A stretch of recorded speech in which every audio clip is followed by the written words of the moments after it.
네, 구약성서 이야기, 오늘 요나를 한번 살펴보도록 하겠습니다. 요나서는 예언서 중에서 굉장히 좀 독특합니다. 그래서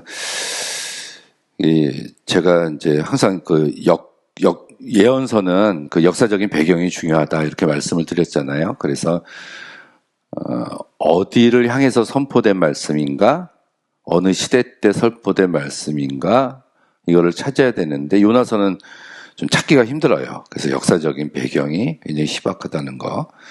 그 등장인물도 굉장히 아이러니해요. 왜냐하면 읽어보면은 요나가 배드가이, 나쁜 사람처럼 묘사가 돼 있고, 오히려 세상에서 가장 악하다는 니느웨 백성들이 좋은 사람들로 이렇게 표현이 되고 있습니다.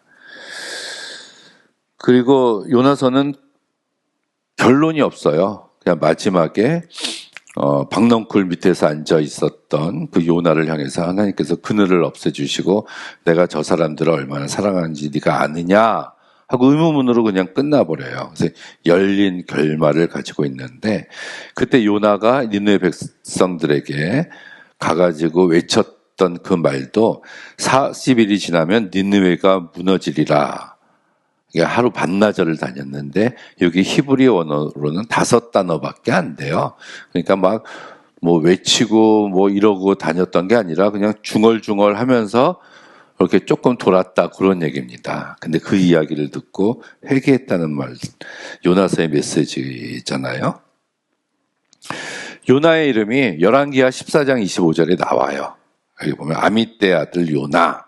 근데 이때는 그 솔로몬 다음인 여로보암 2세 이야기를 하면서 나오고 있거든요. 그러면 이 요나가 요나가 맞다라고 우리가 이야기를 한다면, 이 요나는 여로보암 2세 시대 때 활동을 했었던 사람이다라고 볼 수가 있는데, 근데 이때 니느웨 백성들을 향해서 아수르거든요. 아수르. 회개해라고 외칠 만한 또 역사적인 배경이 굉장히 약합니다. 이때는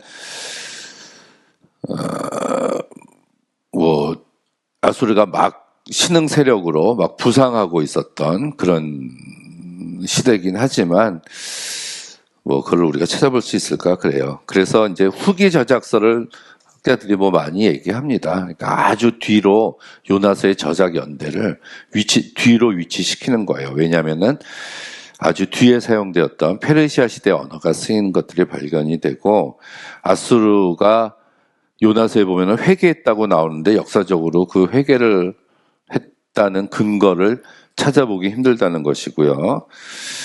그리고 이제 포로 후기 시대 때는 사실은 민족주의가 득세를 하고 있었어요. 포로로 잡혀갔다가 이스라엘 땅으로 돌아와서 이방인들과 결혼한 사람들은 에스라가 다 이혼하라 이렇게까지. 그래서 국수주의, 민족주의, 유대주의가 극렬하게 그 시대에 부상을 하고 있었던 그 시대상에 견제하기 위해서 세계 보편주의라고 이야기할 수 있는 요나서의 메시지가 나온 것이 아닌가, 이렇게 학자들이 동의를 하고 있습니다. 그렇게 보면은 성서는 여러 가지 이야기를 다 하고 있다고 볼 수가 있습니다. 그래서 기록 목적은 이것에 근거해서 제가 좀 썼어요. 포로기 이후 시대 때 유대인 공동체에게 형성된 완고한 민족적 배타주의에 도전할 목적으로 기록한 책이다. 그래서 세계 보편주의, 유대인을 사랑하신다, 유대인들이 회개해야 된다, 이스라엘 백성들을 하나님께서 택하셨다, 이런 메시지가 전혀 안 나오잖아요. 오히려 악한 민족인 아수르의 니느웨 백성들을 하나님께서 사랑하신다라는 이야기를 가지고 있는 거기 때문에 그렇습니다. 내용은 제가 이제 책을 읽으면서 발견했는데 여기 재미있는 게 있어가지고 제가 좀 써왔습니다. 그래서 4장까지 돼 있는데요. 요나의 불순종, 이제 물고기 뱃속에서 기도하고 요나가 설교하고 마지막에 불평하는 걸로 해보니까 이게 하나님과 연관이 되더라고요. 그래서 하나님으로부터 away from, 그래서 도망갔고, 다시 기도는 하나님을 향해서 가는 거고, 그 다음 설교는 with 하나님과 함께 하는 거고, 그 다음에 불평은 ahead of라 그래서 하나님 앞서서 나가는 이런 재밌는 게 있어가지고 뭐 요 분류법을 한번 써봤습니다. 우리가 요나서에서 가장 큰 논쟁점은 그 물고기에 대한 얘기예요. 그 물고기가 어떤 물고기일까? 지중해에 사람이 들어가서 사흘 동안 있을 만한 그런 물고기가 고래인가? 어떤 고래지? 얼마나 큰 물고기인가? 이것이 이제 가장 큰 우리들의 관심거리지 않습니까? 그런데 이거를 이제 찾으려고 뭐 많이 노력도 하고 그랬지만은 결국 찾을 수가 없어요.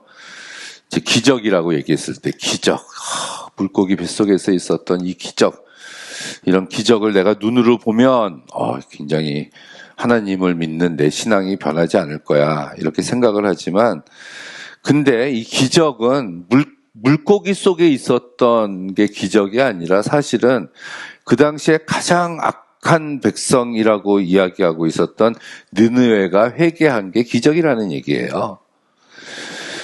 우리가 세계사 책을 봤을 때 가장 잔인한 민족, 뭐 징기스칸 이쪽도 아니고요.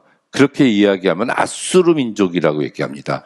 자꾸 니느웨 하는데 니느웨는 아수르의 수도예요. 수도, 성. 우리 서울 같은 거. 그래서 진짜 기적은 예수님께서도 사람들이 표적을 보여달라고 예수님한테 이야기했잖아요. 그랬더니 예수님께서 요나의 표적밖에는 보여줄 것이 없다. 그렇게 말씀하셨던 그 요나의 표적도 사실은 예수께서 물고기 이야기를 하신 게 아니라 느느웨 백성들의 회개를 말씀하신 거예요. 요나의 불성실한 메시지를 듣고도 백성들이 회개했는데 너희들은 하나님의 아들인 나 예수가 말하는 걸 메시지를 듣고도 회개를 하지 않아서 니느웨 백성들이 오늘날 너희들을 보고 조롱하고 있을 것이다 라는 예수님의 말씀이에요. 그렇다면은 진짜 요나서의 주제, 요나서의 기적은 이스라엘 백성들이 아니라 이 니느웨 백성들의 그런 회개가 바로 기적이다 우리가 이야기를 할 수가 있습니다. 그래서 세계 보편주의예요. 하나님께서는 이스라엘만이 아니라 이방인들 역시 하나님의 선택에 포함되어 있다는 그런 얘기입니다. 당연한 얘기죠. 그리고 더 고차원적인 애국심. 그래서 요나는 애국주의자였지만 질투심이 많고 보복심이 많은 사람이었다. 진정한 애국심은 다른 나라 백성들까지도 포함한다. 이게 제가 예전에 써놓은 건데, 예언의 잠정적인 성격, 경고 자체가 하나님의 최종적인 말씀이 아니라 회개를 통해서 심판이 구원으로도 바뀔 수가 있다. 이런 말씀도 우리가 찾을 수 있고요. 순종의 필요성, 하나님이 임명하신 운명으로부터 도망갈 수 없고 하나님의 뜻을 회피할 수 없다. 지도를 보면은 다메섹이 여기 있었거든요. 다메섹이. 그래서 하나님께서 다메섹으로 가라 했더니 안 가고 요빠로 도망갔다. 요빠가 여기 있었어요. 다메섹의 반대죠. 갔더니 마침 떠나는 배가 있었다. 당시에 그 배는 뭐 학자들에 의하면 한 달에 한 번 출발하는 배였다 그러고요. 그때 요나가 뱃삭을 지불하고, 후불이었는데 선불로 지불하고 그 배를 탔다. 이런 표현들이 나옵니다. 그래서 불순종한 요나였다고 이야기를 하죠. 하나님의 사랑, 선포된 심판 예언의 성취보다 회개한 죄인들과 동물들의 생명을 살리는 것이 더 중요하다. 이것이 이제 요나서의 메시지다라고 볼 수가 있습니다.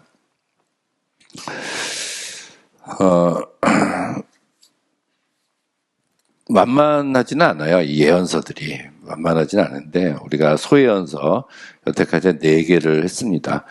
앞으로도 한 8개 정도가 남았는데요.